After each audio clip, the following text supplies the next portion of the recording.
Thank you, Professor Witt, for the kind invitation. I will show our strategies and adjunctive results. Okay, this is my disclosure. So from the first beginning of including TIVR for type B dissections, we observed in 2006 a proposal of petticoats. That was a very good adjunctive procedure. However, what we observed is that in about half of patients, the aneurysm still evolved, especially in the abdominal compart. In case of a petticoat, you can see our experience is that 69% of patients developed an aneurysm at the abdominal level. So the stabilized concept proposed firstly by Peter Mossop in Australia was an adjunctive measure in order to evolution of petticoats, adding to the benefit of TIVR and of bare metal stenting, also the ballooning in order to relaminate all the aorta and having at the end a single channel uniluminal vessel. So we had our first experience published in 2018, and then our preliminary experience evolved.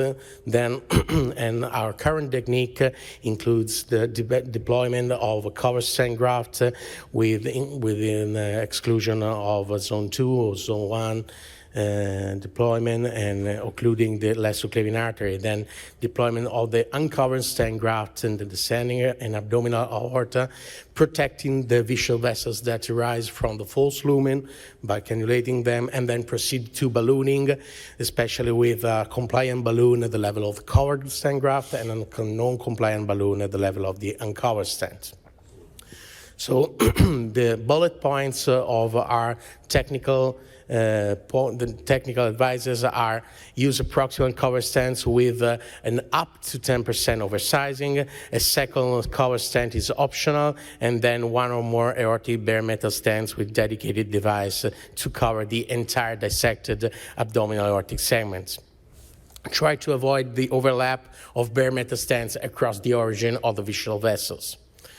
Also use a compliant balloon of cover stent graft segment and non-compliant balloon on the bare metal stent segments.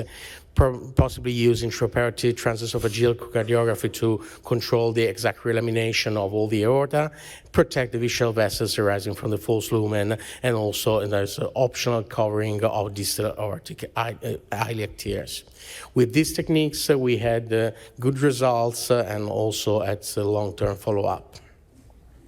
So in the literature in these years, there were different centers applying this technique with good technical success and 30-day results.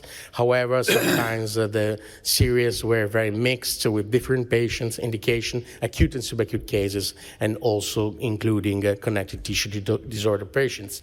So we started a registry, an international registry. There was no corporate sponsor, but also always physician-initiated, and then we enrolled patients with strict inclusion criteria that was only acute and subacute aortic dissection, so excluding the chronic cases, and including only the cases that did not exceed 40 millimeters of total aortic diameter in the entire aorta, abdominal aorta.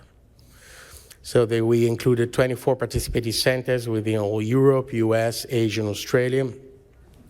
And this is the enrolling today. We started in 2019, then we had a slow enrollment due to COVID-19 outbreak, and then we started again in 2022 and 2023. We're totally enrolling 145 patients now, and we have the goal to enroll 200 patients with the first results expected in the beginning of 2024. So we thank all the centers participating, and we hope to release the next results in the next months. Thank you very much.